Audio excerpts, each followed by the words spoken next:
segment with Steve, Cat, Ryan, Amanda, and Eric. In the voice of NEW, Vince Berry. Hitting all the topics like a clothesline flurry. Turn up your speakers and hear them out. You can listen from your car, even on your couch. They too raw, who NXT?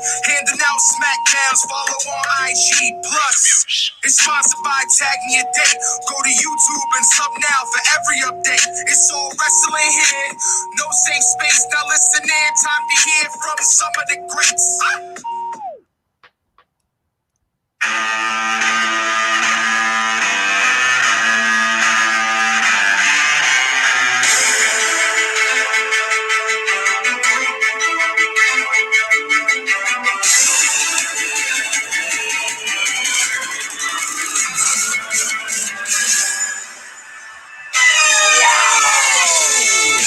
All right, we're back.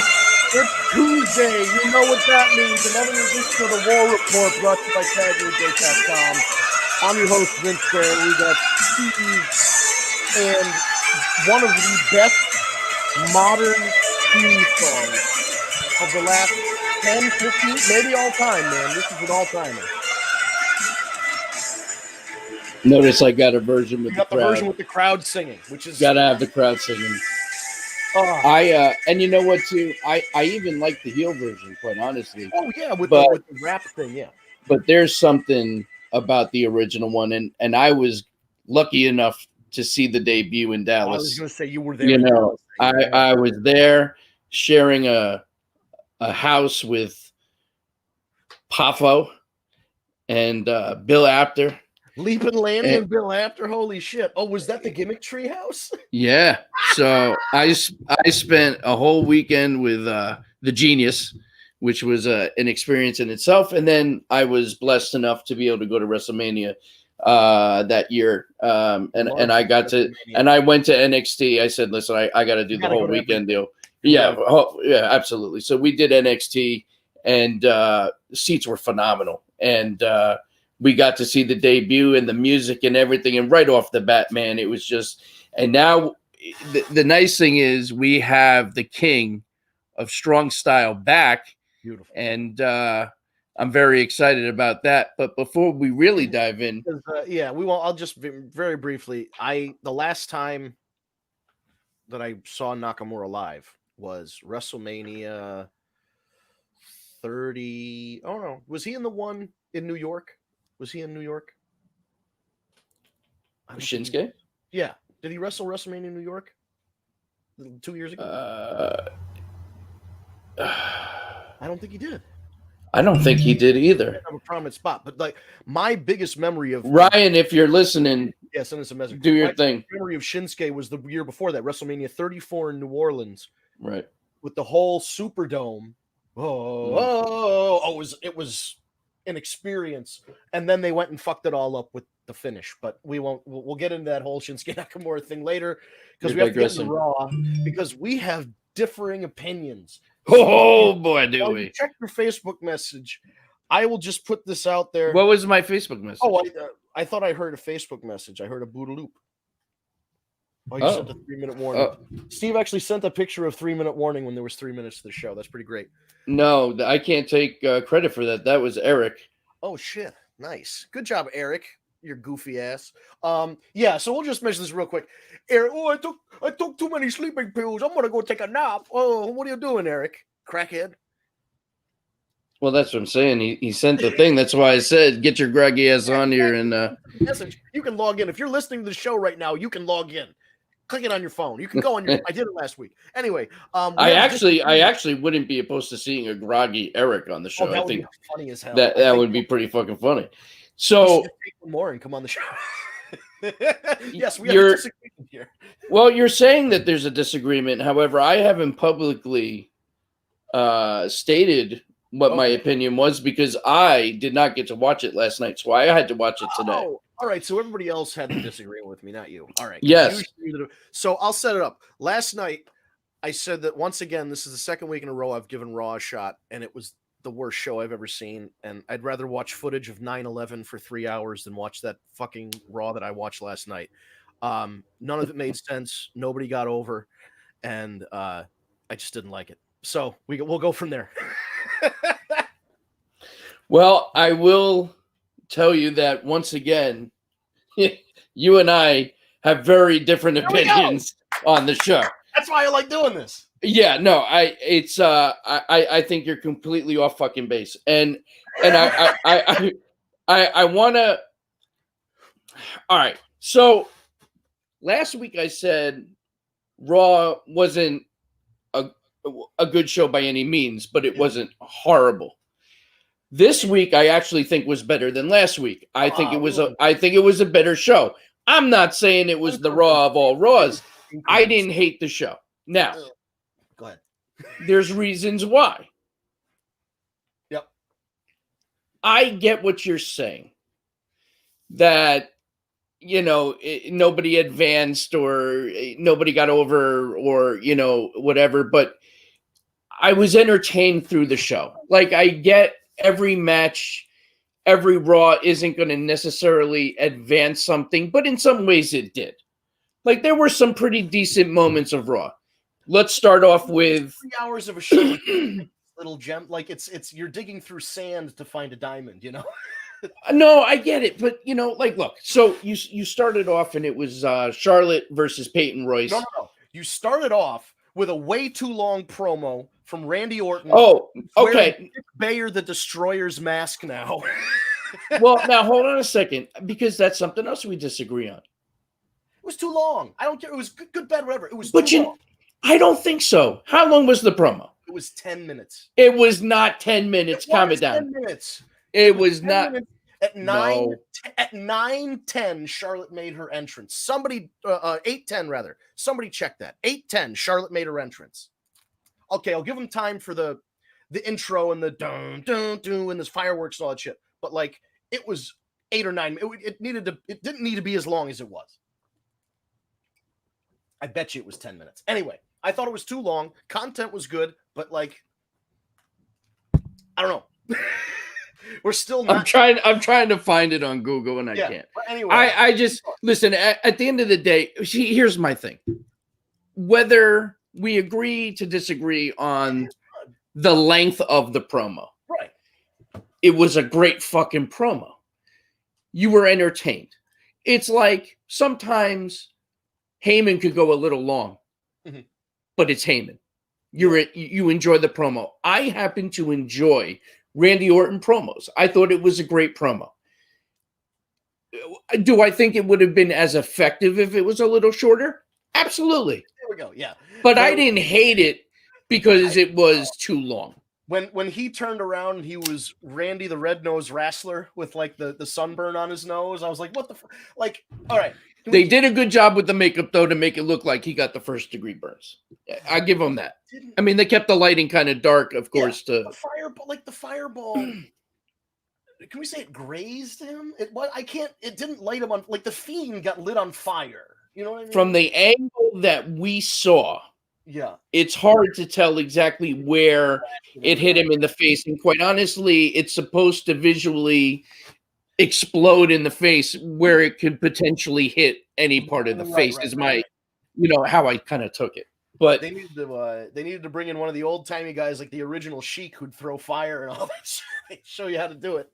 Yeah, seriously, or like, but so all right, so you started off with this quote unquote too long of a promo with Sir Randall.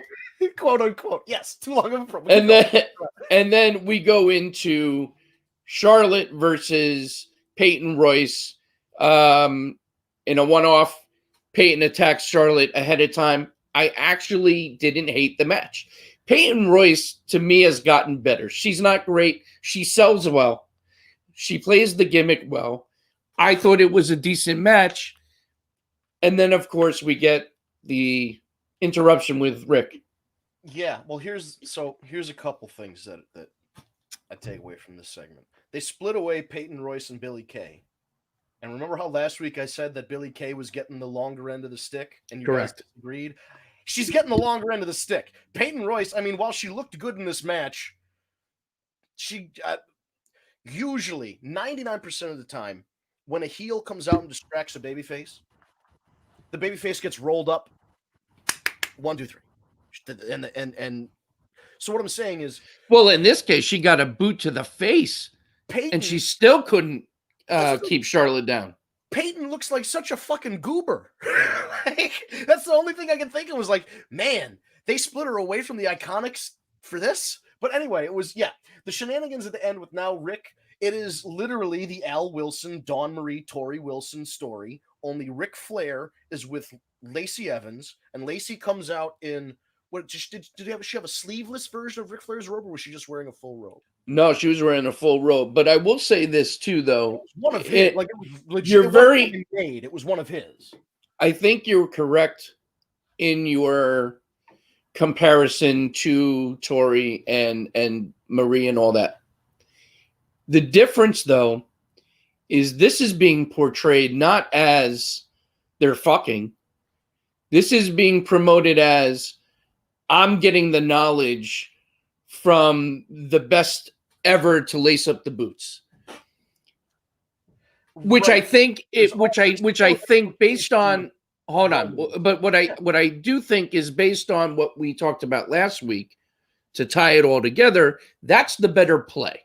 If you're going to keep it strictly as a business relationship, that's the right play. Going back to, we all fucking know Rick is married. We all know that. When has that ever stopped Ric Flair? Okay, that's fair too. Well, listen, you always got to be fair to Flair. Well, here's what I'm thinking. I think you're right. Lacey, in order to gain a psychological edge over Charlotte, has partnered up with her dad, which is a good way to get under the champ's skin. I mean, this kind of makes sense.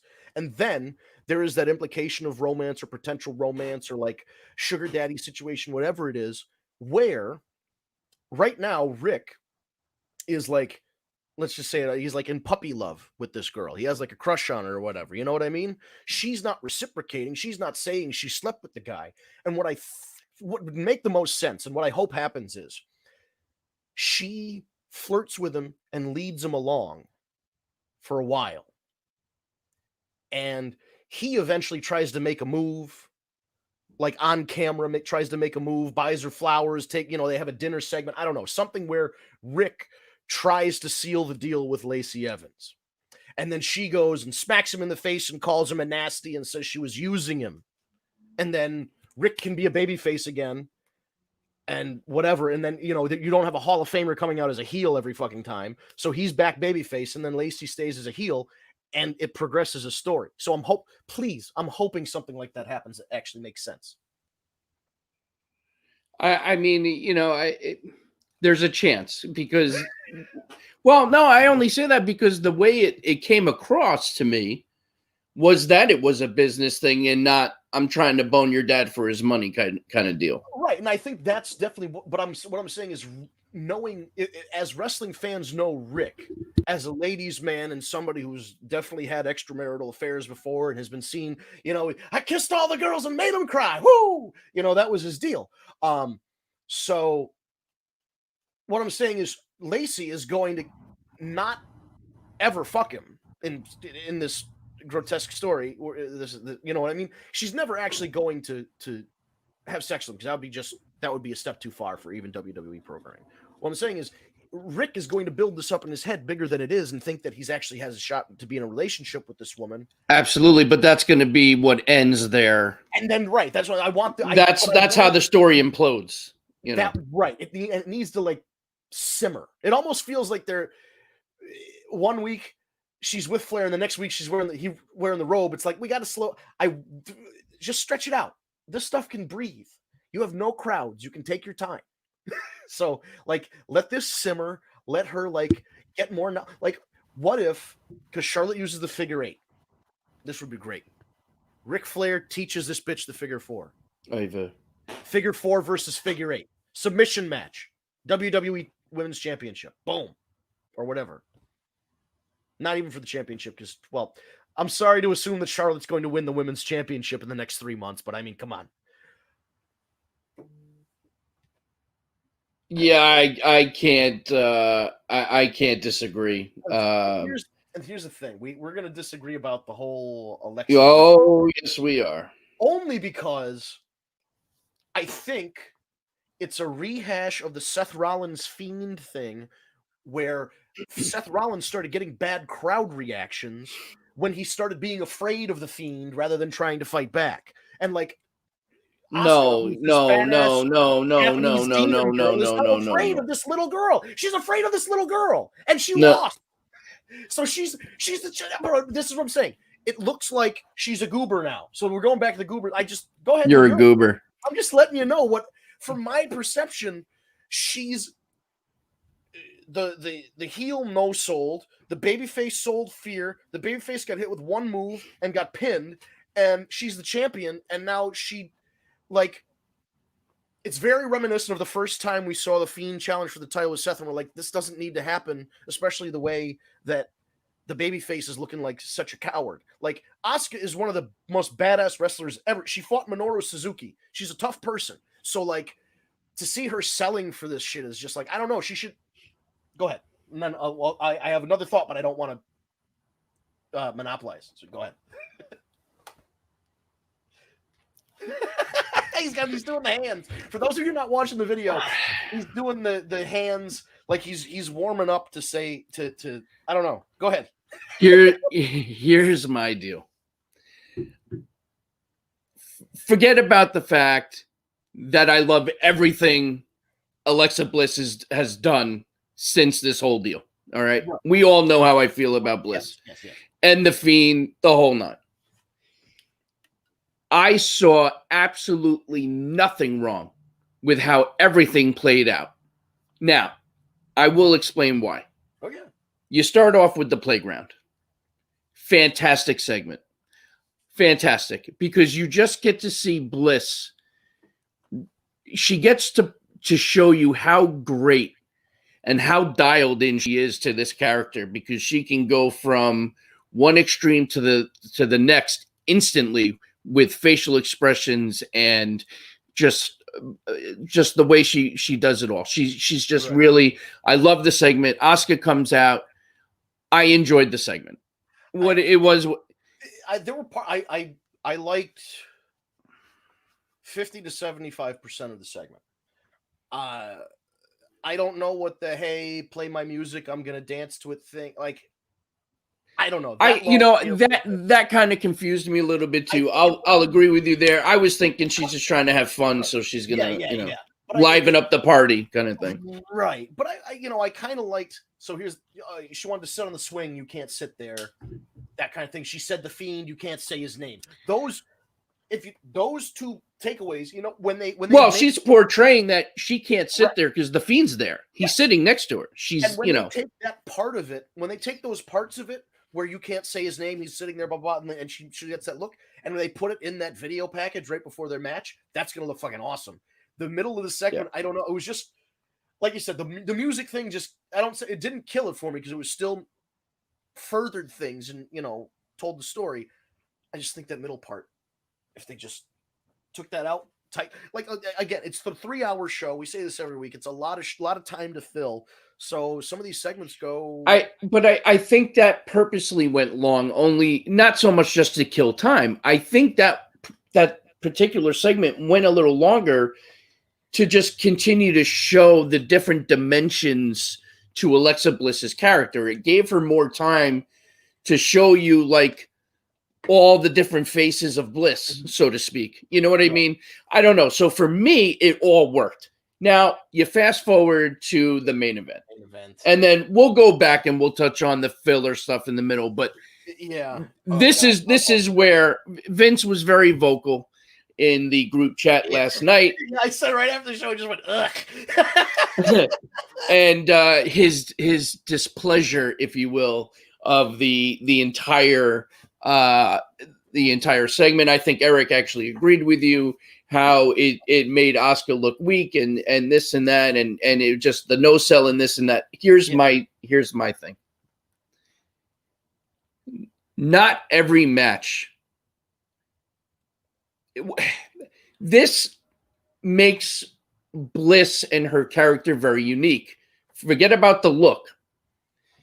The fact that you can take one of the top two, in my opinion, the top two best women wrestlers on the roster currently. And that happens to be Asuka and Charlotte. Yeah.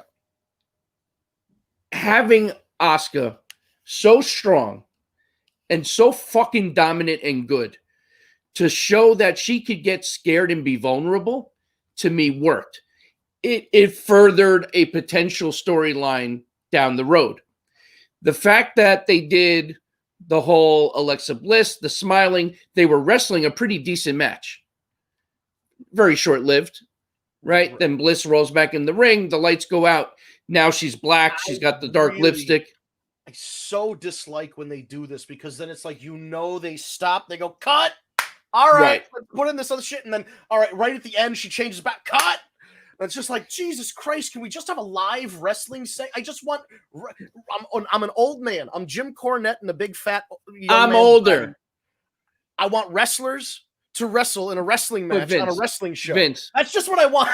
I get what you're saying, dude, but in the world of professional wrestling, it doesn't have to be business all the time. There has to be there has to be an Undertaker. There has to be a Fiend. There has to be, like these dark, demented characters that tell story. This particular segment, the entire thing was telling a story. Whether the editing was good or bad, whether we like the fact that she changes, I don't know why my voice is so scratchy, but at the end of the day, to me, it all worked. Asuka was hitting her with some strong shit, and she wasn't selling because she was possessed by the Fiend. She was taken over by this other power that she has the opportunity to no sell, just like the Fiend does a lot of the time. He a lot of the time no sells because he's the Fiend, and it takes a lot more, Kane used to do that. Old school Kane used to do that. The Undertaker used to do it. Oh, I'm going to clothesline Taker off the top, over the top rope. Yeah, he's going to land on his feet and throw his hair back. So to me, that's just a part of the deal. He didn't sell for a year. Well, right, but that's what I'm saying. So, the fact that, yes, it was Asuka only made, in my opinion, the Bliss character more legit. Like, holy shit, even the baddest bitch on the roster can get scared and get fucked in the head to be able to then further the story. The whole thing worked to me. The fact that it looked like Bliss was going to be out, and next thing you know, she gets right up and puts her in the Sister Abigail. Like the facial expressions. Way too long. I enjoyed it. I know, but she held that was the other thing when I was reading, because I before I go on the show today, I usually between last night and on Monday night and then Tuesday during the day, I go online and I read the comments on different social media about the segments. The biggest complaint that I saw about that main event was, why was Asuka in the headlock for so long? Why didn't she counter it? What was she doing? Waiting for a kiss? Like, she was, all the comments said the same thing. This is fucking Asuka. Why isn't she just countering this move when she's standing there Alexa Bliss is not doing anything?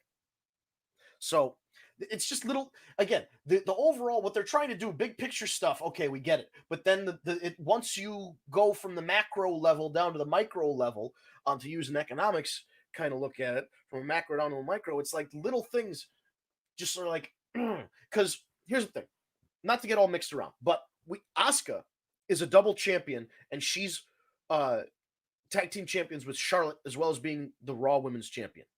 They're both in separate singles programs, and they're going to have a rematch next week with the old champs who are enacting their rematch clause, even though they got rid of rematch clauses like 5 years ago, but they got a rematch clause. So they're going to have their match. And what I think is going to happen is between Alexa Bliss and Lacey Evans, those girls are going to drop the tag titles to the people who had them already. So why did they lose them in the first place? Like, once you look at the disparate pieces, I want the disparate pieces to fit, and it just is like, maybe once they get rid of this tag team thing, and then Asuka and Charlotte can just go their separate ways, it won't be as much. But it's like, well, yeah, but I think the way that ends is Charlotte goes after Asuka for the title, unless Asuka does lose it prior. Well, I think Asuka probably loses it to Bliss, right? I mean, if we're telling the Fiend story is like, this is step one. Yeah, but Asuka's not going to pull double duty at the Rumble or triple duty. Well, no, here's what I'm saying. Asuka and Charlotte are going to lose on Monday. Oh, maybe. The titles, because that's when Nia Jax and Shayna Baszler are challenging. So I'm saying there's going to be Gaga there. Either Alexa does something, or Lacey, or both of them do something that causes Charlotte and Asuka to lose the tag team titles. Then they don't have to worry about it. Honestly, with the way they book Asuka, I think this is how it's going to happen. Bliss beats Asuka, Charlotte beats Bliss, on whatever timeline they want to do it, whether Alexa holds it through WrestleMania or whatever. But I think Bliss is going to have a little bit of a run, with the Fiend taking over her. I don't think she's going to. Although, listen, we said that about the Fiend, and then he dropped it in less than 30 days. So, and not to cover a pretty girl's face, but I feel like she could use a Fiend mask, or at least a partial Fiend mask. I was thinking that too. One that just does the mouth, like a big like if they took it, the same guys that could make it look like real, like simulated skin on that Fiend mask. If they just took Alexa's mouth and made it bigger and more exaggerated, like the Joker's mouth almost, you know what I mean? And then she just wore a half face mask or something. I don't know. Just thinking out loud. And also, if she wins the women's title, that next thing, does that mean she gets the spooky skin belt again? The skin face belt? I'm not sure. Pink skin face belt. Hey, listen, I'm just trying to think of what they would do, because they've shown with the Daniel Bryan eco-friendly recyclable title that's now in a dumpster, a landfill somewhere, or compost, whatever it is. Oh, he was composting. It's environmentally friendly. What a horrible fucking title that was. Oh, it was made out of hemp and all this bullshit. And anyway, there was that. Then there was the Fiend title. They changed the Universal title to have a blue strap when it went to SmackDown. You know what I mean? Or the blue stripe. You know what I mean? They've changed these little things about the belts and have no problem selling you a $4,000 Fiend mask belt. So if some lunatic actually bought one of those really expensive belts for the Fiend, likely the same lunatic or another one who's really obsessed with Alexa Bliss is going to buy one of those belts if they make a women's championship skin face belt. I feel like that's just going to be if they make it and put it on TV, it's going to be sold on the shop. So, oh yeah, I agree with that. Opportunity for them. Yeah, no, I agree with that completely. So we're gonna, but I think overall, I enjoyed the main event segment. I thought it was great. I thought it was pretty well done. I was entertained. I know it's kind of a mixed reaction all around. I think Eric agreed with you. Kat actually agreed with me. Yeah, I don't know Chairman or Ryan's opinion, but we'll get those. But overall, I think that was good. So then let's kind of dive into some of the filler, right? So in between all this, you had Riddle in another funny ass segment with the Hurt Business backstage. I have a question for you. Sure. Quick. Did you notice that they had, when the Hurt Business came up, they put a graphic that said the Hurt Business, and then they cut to Riddle, and then the graphic said Riddle. Yeah. I was just, why? Oh, that's true. They don't normally do that. They don't normally. So maybe they thought there was new viewers last night. They're trying to introduce these guys. Well, not for nothing, not to change the subject, but since you brought up new, did something look different overall? Like, let's talk about like during entrances. Oh yes. So here, I'll let you know. I forget what the name of it is. It's not me, right? Like there was something different. It looked. So, yeah. This is going to require a little bit of backstory, but not too much. Fox Networks and Fox Sports have developed instead of a 4K camera, they've developed an 8K camera that costs like $100,000, some ridiculous price tag. It's very so it's got what they call a low depth of field, so it's very sharp on the object that you're focusing on, and then the background is very, very blurred. That's a typical thing that you see in portrait techniques. Like if somebody's taking a nice portrait of somebody and they're very sharp, and then like the background that they're standing in is very blurred. It's become a technique more of a technique that hasn't been used in movies. It's become more of a technique in television when people started recording video on DSLR cameras, like Canon cameras and all that, with the professional photography lenses. They found that they could get this nice depth of field, a sharp image, and then a nice blur with traditional still photography lenses. And now they've developed that even further, where they have an 8K camera, which is twice the resolution of any TV on the market. And it's got this. It looked pretty cool. And so what happened is they started using it on SmackDown. They thought it was going to be a SmackDown exclusive thing, but it looks like they're letting Raw use it as well. And it's just that adds, because they used it on football, the playoffs this weekend, the football games that were on Fox. One of the on-field cameramen had this thing, they had this big friggin' camera down on the field.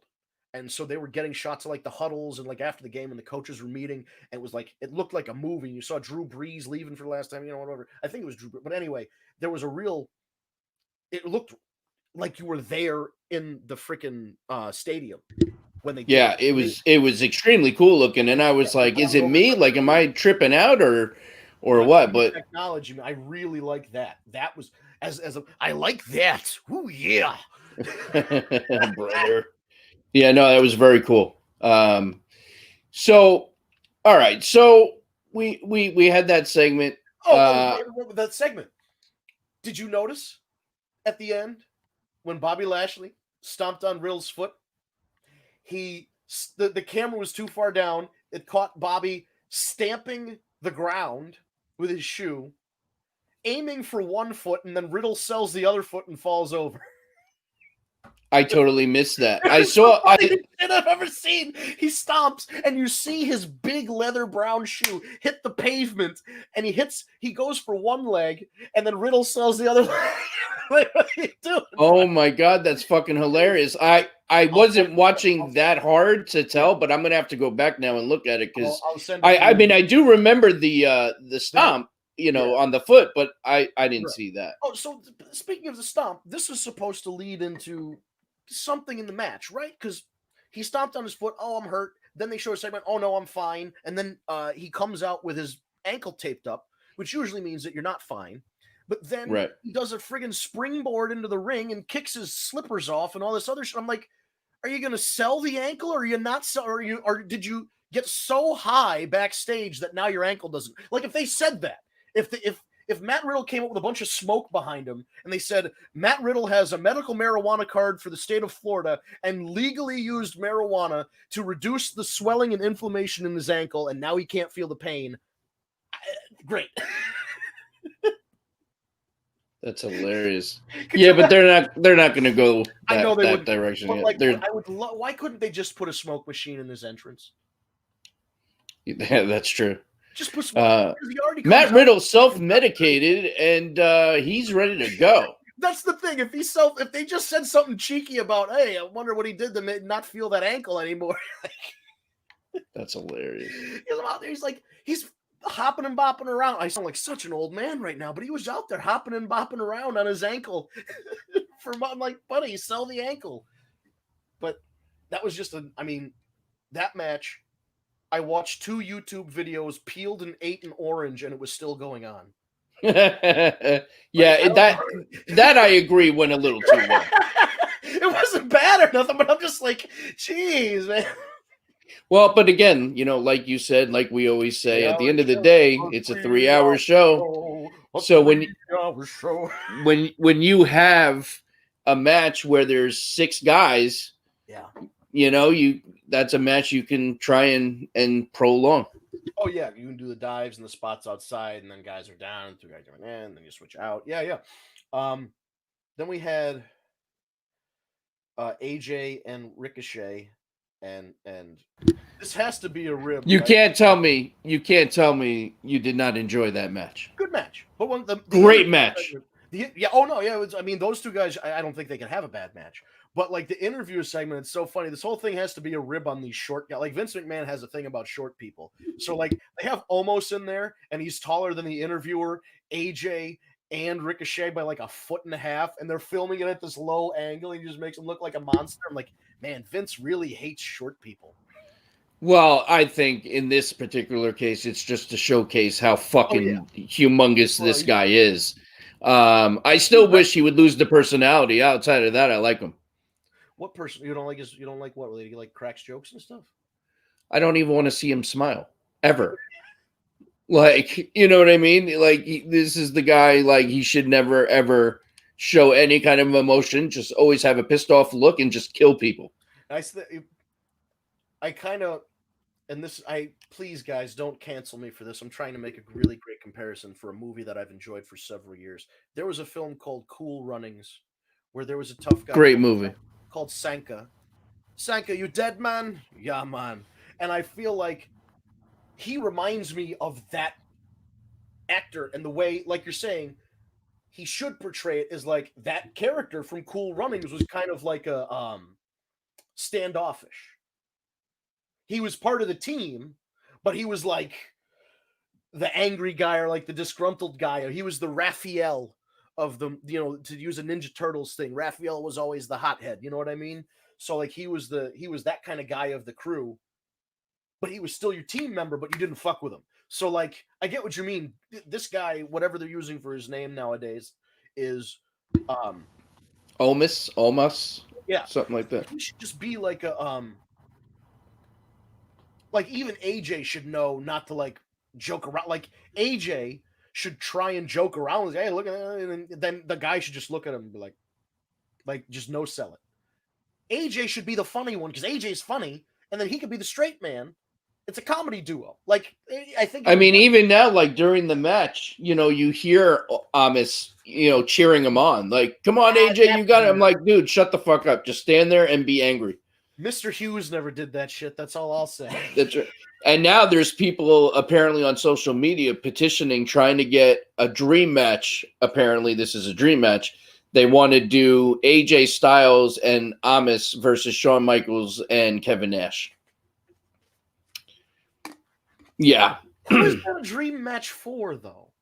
I don't understand how that's a dream match, quite honestly. I've never seen Amos wrestle a match. So did take 2 sleeping pills and then text you that idea? It sounds like something that this is something I've seen a couple times on social media. Are they really? So wait, they're equating. I mean, you can put AJ Styles and HBK in the same category, sure. Can you put even as limited as Kevin Nash was in his wrestling ability because of his injuries and his bad knees and all this other shit? You can't put almost. I want to call him almost, but you can't put this guy in the same category as Big Daddy Cool Diesel, Big Sexy Kevin Nash. Well, I don't think yes, they're using it as a comparison, but not in a way other than just the fact it's a medium-sized guy and a big guy. Right. Well, that was with was it Alexa and Nia? Yeah. Like, oh, she's the Diesel. Or like anytime Tamina Tamina wears a leather jacket and pairs, they're gonna have Tamina be the Diesel of the tag team. It's like, what the fuck? Who cares? It's not Diesel. It's not Diesel HBK. It's never gonna be. I hate that. Right. I hate when people make that comparison. It's so funny. And they do it all the time. But is this gonna be another Diesel? Like they always say with a tag, who's gonna be the Jannetty of this tag team? It's like, well, I don't know. Look at the bar. Who's the Jannetty of the bar? Here's what I think I have a theory. There was no Jannetty in the bar, so Ziggler and Rude are both Jannetties in their tag team. That's how they evened it out. Is that Rude to Rude and Ziggler? I forgot. Like I legitimately, until somebody posted a picture, I forgot that they were the SmackDown Tag Team Champions. They fly under the radar for me. Yeah, it's a shame too because they shouldn't. But I'm kind of getting over those two myself. It's just weird, like I just don't care. Like it's a who gives a shit tag team. It's literally again another 2 singles guys. We'll put them in a fucking tag team. They have nothing in common. You want Bobby Roode in a fucking tag team, then get James Storm in the company and do Beer Money and call it a day. Same thought. The only tag team that makes sense for Roode to be in is friggin' Beer Money. Or Team Canada. Bring back Eric Young and all those guys and do TNA. I don't think you can offer Eric Young enough money to come back, quite honestly. No, he's got a whole faction over an Impact now. Yeah? Yeah, it's him. This guy Joe Doring, who's an American guy that wrestles in Japan a lot, and then the former Cody Deaner.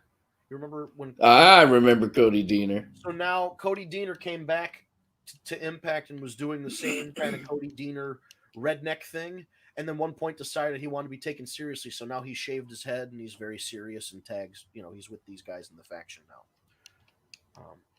So that's what Deaner's up to, and Matt Cardona, the former Long Island Iced Z himself, Zack Ryder, made his debut for Impact at Impact Wrestling's Hard to Kill pay-per-view on Saturday. Does he officially have a contract? I guess so. I mean, here's the thing. He came out and wrestled 2 matches for AEW and then went and fucked off, so who knows? Like, maybe he just wants to go wrestle a couple times and then, like, he'll wrestle he'll go for like a week, and fill like a couple months TV tapings and Impact and get paid and then, go buy more action figures, whatever the fuck he does. Yeah, for $10,000. Yo, this guy, he's nuts. Right way around. Conrad Thompson used to own the quote unquote nude Miss Elizabeth. Did you hear about this action figure? You've ever heard about it? No. There was an urban legend for years that there was a Miss Elizabeth action figure that was made as a one-off, as a joke by either Hasbro or WWE, where it was Miss Elizabeth action figure, but it was painted anatomically correct and completely nude. Really? So, like I said, urban legend. Mr. Master Collector himself, Conrad Thompson, acquires this piece. Really? He owns it. And then Matt Cardona finds out and gives him a bunch of money to buy it because he's a fucking mark. That's hilarious. Can you imagine? He bought it from Conrad is the biggest money mark in the game. He's a millionaire who spends all of his money on like wrestling memorabilia, and he sells it to Matt Cardona. Zack Ryder owns the naked Miss Elizabeth. That's amazing. That's so fucking funny. Oh, it's and it's like, it's not cheap. It's like you said, like a $10,000 action figure, some stupid amount for it. I mean, seriously, $10,000 for a fucking plastic toy is absurd. Absurd. I got a bunch of Funko Pops. Every so often, I'll check out the price of one of them, and insane. A couple $100. I mean, I do. Did I send you guys pictures last month? Yeah. I went through an old binder of Pokemon cards, and I found like a holographic Charizard. I found 6 Mews. I found all this shit. I'm adding it up. I'm like, this is like $20,000 worth of Pokemon cards if I pieced them all out and sold them. So now I gotta like. Well, you better get on that. Fucking make some money. I have a thing in there. It's like this Charizard, like, oh, it could be several $1,000s. I'm like, thousands of dollars for this little. Oh, holy shit! So if anybody wants to buy a holographic Japanese Charizard from like the 2nd edition of their Pokemon cards. Anyway, whatever. I got a couple of them. That's awesome. Shit. Oh no, you put the thing on the screen. Oh. I mean, come on. How do we not talk about the return of Gilbert? I enjoyed. First of all, let me just say that's another segment of Raw I thoroughly enjoyed. Miz and Morrison together are absolutely hilarious. The whole fucking segment, as stupid as it is, I love to see Gilbert. The guy with his ass hanging out was hilarious. That was Drew McIntyre. I'm not joking. Do you know who it was? I have no idea. So, do you remember on CBS there used to be a TV show called Numbers? I've heard of it. I never saw it. So, the main character was played by a guy named David Krumholtz. That's him. And that was him last night. As far as people were saying online, it was either David Krumholtz or somebody who was a fucking dead ringer for him. So, very strange. I saw it. I'm like, that guy looks familiar. And then I read. Well, listen. Either way, his ass hanging out the whole time was absolutely hilarious. Listen, I'm the wig coming off. Yeah, I'm a pear-shaped guy like that. I wouldn't ever go on television with wearing that outfit. So no, of course not. But the fact that somebody else would is fucking hilarious. No, but he came out. So we'll go back. You folks know, if you're wrestling fans, that WWE champion Drew McIntyre has tested positive for coronavirus, asymptomatic. He cut a promo last night. He seems fine. He's going to come back next week after spending 14 days quarantining. Miz and Morrison said on their show they're going to have Goldberg and Drew McIntyre. And people are like, how the fuck are you going to have them? There's some shit is up. And sure enough, just like the Macho Midget, just like the mini Bret Hart that they used to make fun of Bret Hart, just like the NWO Four Horsemen, just like DX and DX and the Nation, there was bait and switch. But it was hilarious. Oh yeah, well, but it's just this is a thing they've done. When the guys came out with the fucking sparklers for Gilbert, like the whole deal. The little shitty sparklers for Gilbert. He brought his own pyro. Yeah. And so he comes down, and Gilbert, first of all, Gilbert had a heart attack in November. It's nice to see him alive and kicking and doing well and being able to go out I there. forgot about that. So, I mean, just the fact that he was able to, he didn't wrestle, but the fact that he was able to fly, lace up his boots, get out there and do all the activity. That's a lot of physical activity for somebody that had a heart attack. He was sitting, he looks great. Like, I'd get winded just doing that shit. Dude, and he did it for a solid 10 minutes. He didn't stop. This was like when Bob Backlund would do the Harvard step test, and he'd just do it while somebody was cutting a promo, and he wouldn't stop. He'd just keep climbing the fucking steps. It's like the guy just the whole time. And all right, so they announced Goldberg, but it's Gilbert. Gilbert comes out with his shitty pyro and does it, and then they say WWE champion Drew McIntyre, and it's not Drew McIntyre. It's David Crumb. Well, no. They interviewed Gilbert a little bit, or does he actually say words? No, he actually cut a promo. It was a very short one, and then all of a sudden McIntyre's music hit, and they're all making faces like, "Oh my God, he's here!" And the announce team's like, "We didn't know he was here. We thought he was quarantining." Fucking sold it as usual. Of course. And then this fucking guy with his ass crack came out, and then the wig kept falling off. So it was hilarious. They played if you haven't seen the segment, this might be one of the few things I'd recommend you go back if you really just want to watch the fucking wheels fall off of something in real time. It's great. It was such a train wreck. It was fantastic. They play McIntyre's music, the bagpipes. Oh man, this guy David Krumholtz has put on a solid 80 pounds since that freaking numbers show went off TV. He's not a tall guy. He's very pear shaped.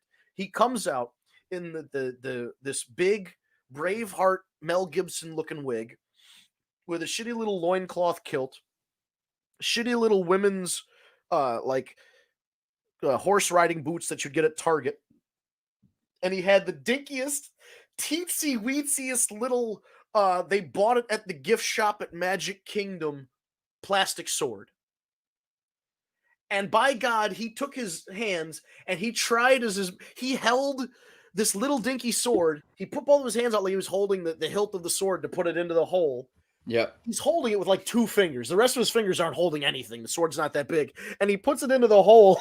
And the hole they have for Drew McIntyre's sword just takes and swallows the whole thing.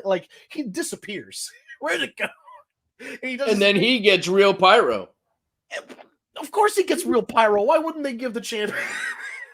But he comes out. His wig is falling off. His ass crack is hanging out. He's got oh my God, the whole time. He was a sloppy mess. It was amazing.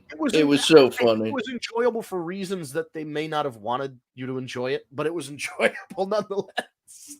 Yeah, that's true. But it was a great and Miz and Morrison were great. They were funny. And then how they ended the segment was funny. And then they started arguing with each other, but they really weren't mad at each other. But they started arguing with each other about how bad this segment was, and why did we get Gilbert? And this is so stupid. And they started arguing. Well, it's your fault. It's your fault. And then Miz just got serious and basically declared that he's cashing in Money in the Bank. At the Royal Rumble. So my question is it now a 3-way match, or is he just going to pick his spot and then cash in? I think it's pretty much a foregone conclusion that if he is going to in fact cash in at the Royal Rumble, because if he's officially announcing he's cashing in, that makes me seem like it's going to be a triple threat. But that, I mean, he could say he's cashing in, but then what if he doesn't? If he doesn't, here's the thing: they've established this now. Until he comes out and hands the briefcase. Right. So here's what might happen. I'm going to cash in the briefcase, blah, blah, blah. Oh, we're going to make a triple threat match for the title. Before the match, he doesn't bring the briefcase out. He's still in the match, but he gets pinned by Drew McIntyre. Drew McIntyre wins. Goldberg spears Drew McIntyre, and Drew McIntyre's laid out. Morrison runs down the ramp with the briefcase. The Miz takes it, cashes it in, pins him. There's got to be shenanigans, because I think, or it's going to be a hard-fought match. Goldberg and Drew, blah, blah, blah. Drew's trying to earn the respect of the legends. Afterward, he goes to shake Goldberg's hand. Goldberg pulls him in, headbutts him, goes back in the ropes, spear, jackhammer, and then Miz runs out and cashes in on McIntyre. I don't know. I feel like there's got to be something. But if you do that, you're in essence giving Goldberg a heel turn. Yeah, well, I mean, he's not a babyface, is he? I mean, when he came out and confronted Drew, I guess Drew, he's going to get booed in this scenario because people are going to want Drew to retain the title. Right, and that's what I'm saying. I feel like it's one of those things where, like, they're two baby faces for sure. I mean, at least canonically, Goldberg's been a heel very, very few times in his career. But I think with the way he came out, and I know there was supposed to be a promo from Drew that was maybe supposed to get some heel heat, and then Goldberg was going to be the baby face. But it didn't happen that way on TV. Goldberg came out and said that Drew didn't have what it takes. You don't respect the legends, blah, blah, blah, with no evidence to point towards Drew ever being disrespectful towards the legends. When, like, the whole night, Randy Orton was, like, RKOing and kicking the legends, and then Goldberg has beef with Drew instead of Orton. It just was like, what the fuck are you doing? So it made him sound like a heel who's coming up with a reason in his head to not like this guy so he can challenge the title. So right. I just feel like he's being... whether it was intentional or not, he's being presented as the heel in the situation. Maybe he just, he spears and jackhammers him, and we get the old Brock Roman Reigns, Seth Rollins WrestleMania finish, where... Well, I'm seriously hoping that this match is not spear jackhammer over. No, I mean it's getting a little old now. Right. Well, here's what I'm saying. Spear. Here's what I think they should do. Like Brock and Goldberg did. Drew tries, Drew hits a claymore or two, whatever. They trade a spear for a claymore. They go back and forth, and then Goldberg catches him with the last spear and hits a jackhammer. And right before he goes to pin, they play the Miz's music, and he runs out and he goes, "This is now a triple threat match." He hits Goldberg with the fucking deal, throws him out of the ring.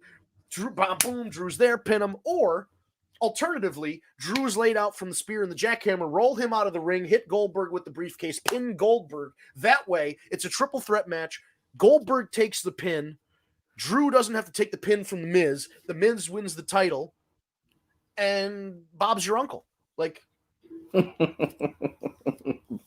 well, I'm trying to figure out ways that this all will fit together because, again, my theory, and this really does a disservice to Drew, because he should be able to defend this title at WrestleMania for real this time. My theory that I've stuck with for a while is that The Miz is going to cash in and win, and then Edge is going to make a surprise return and win the title from him, and we're going to get the finish of Randy Orton versus Edge for the title at WrestleMania. They have one more match. See, I don't disagree with that being a WrestleMania match for Orton and Edge. How they get there, I'm up in the air, because now look, here's something else I want to just throw out there, because every conversation we've had since we found out that it's going to be Goldberg McIntyre for the title at the Rumble, we have all pretty much just assumed said Drew's that. Well, right, we've just all assumed that Goldberg's going to win. And I'm starting to think that Drew McIntyre is winning this match. Now, I hope so. If it's by, I'm not necessarily saying it's by pinfall. Maybe a disqualification, where I'm thinking whoever's going to be Goldberg's opponent at WrestleMania, because I'm assuming he's going to be at Mania. So whoever his opponent's going to be at Mania is going to cost Goldberg the match at the Royal Rumble.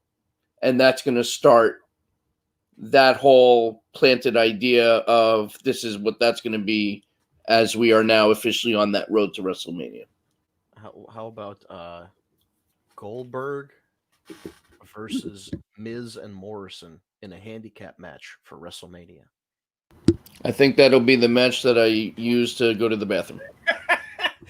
Listen. I'm trying to think of a way Goldberg could be used that's not going to harm your WWE champion and make him look like shit. I feel like if he was against Miz and Morrison, it would just be it would be a 2-minute thing. They'd go out there and they'd get their heat, and then Goldberg would fucking spear the shit out of him, and Morrison would take a big bump and whatever. Well, like, let me ask you this.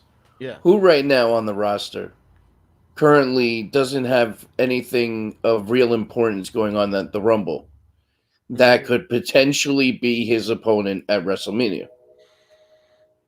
Baron Corbin. No, I don't know. God, I hope you're wrong.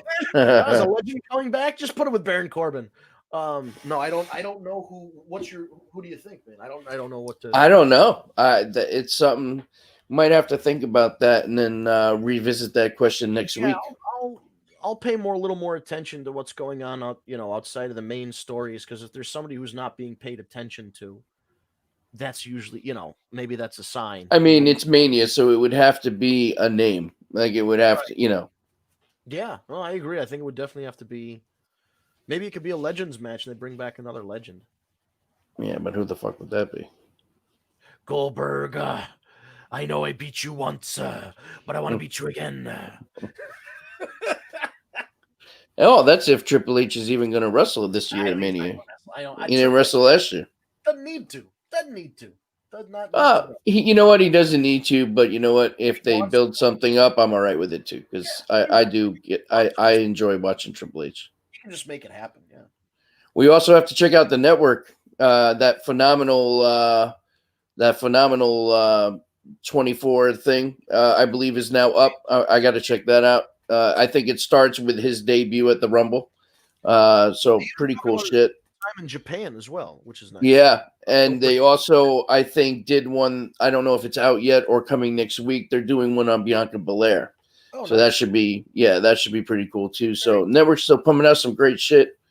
Yeah. And well, we are reaching that time of the show. We're at the tippy top of the hour here. We're going to close things out. For those of you who tuned into TNA's Hard to Kill on Saturday, yes, it was an interesting pay-per-view for sure. There was a Full Metal Mayhem match with Eddie Edwards and Sami Callihan.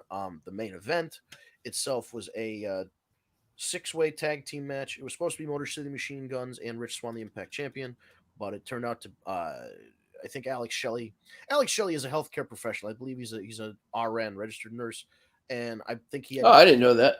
He was called in to work and to work in the hospital and couldn't work the pay-per-view. So completely understandable that he had to miss it. Moose took his place and had a good showing. And again, they faced Kenny Omega and the Good Brothers. All of them came out. They didn't say the words, but all of them came out, meaning Gallows, Anderson, and Omega, in Bullet Club shirts, wearing their old Bullet Club tights, giving the Too Sweet. And today, I see that Tony Khan. This, I don't know how this is going to work, because it's not going to work. Tony Khan has attempted to trademark or copyright, whatever the phrase would be, the Too Sweet, the name Too Sweet. He's trying to get it, but I think they already have it. Is what I'm saying. I would imagine that Vince has that already. Yeah. But anyway, interesting development, because they're like teasing that this might be a full Bullet Club thing, because now Tama Tonga from New Japan is calling them the Bootleg Club. So maybe the real Bullet Club comes in and gets involved. Maybe we finally get New Japan coming over and feuding with Impact and AEW. Who knows? We'll keep an eye on that as well. But yes, we're right here at the top of the hour.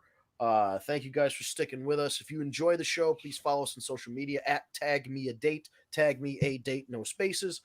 You can find us on Facebook, Instagram, Twitter, Periscope, whatever, et cetera, et cetera. Just search for at Tag Me a Date. You can follow our Twitch, twitch.tv/War Report, all one word, War, WAR Report. We go live 7 p.m. on Eastern Time, Tuesday evenings every week. And you can catch us on YouTube, Twitch, Facebook Live, Periscope or Twitter Live, whatever their deal is. All over the place for the video, streaming live on 7 p.m. Or the next day, which is Wednesday, if you prefer, the audio version gets uploaded. The audio version is available on Stitcher, SoundCloud, Spotify, Apple Podcasts, and Google Play Podcasts. All you have to do is search for The War Report or search for Tag Me a Date, and you will find our page. So please subscribe to the YouTube, hit the bell, and if you prefer the audio version, subscribe to one of your favorite podcasting app. Search for The War Report and hit subscribe. The last 5 or 6 episodes will be directly uploaded to your feed, your podcast feed, and then that's all she wrote. You can follow us along. So whether you want the audio or the video, you can check us out on many different platforms. So that'll do it for this week. We'll be back next week with another edition of the War Report. We're talking more wrestling. If you enjoy the show, please share it with your friends. If you know people that like wrestling and watch wrestling and want to get into a new wrestling podcast, we've been doing this once a week for 6 going on 7 years. Going to be our 7th year anniversary in 11 months. So share it with your friends. Let them know we're available for their podcast needs. And we'll see you next week right here. Another edition of the War Report. Thanks for watching.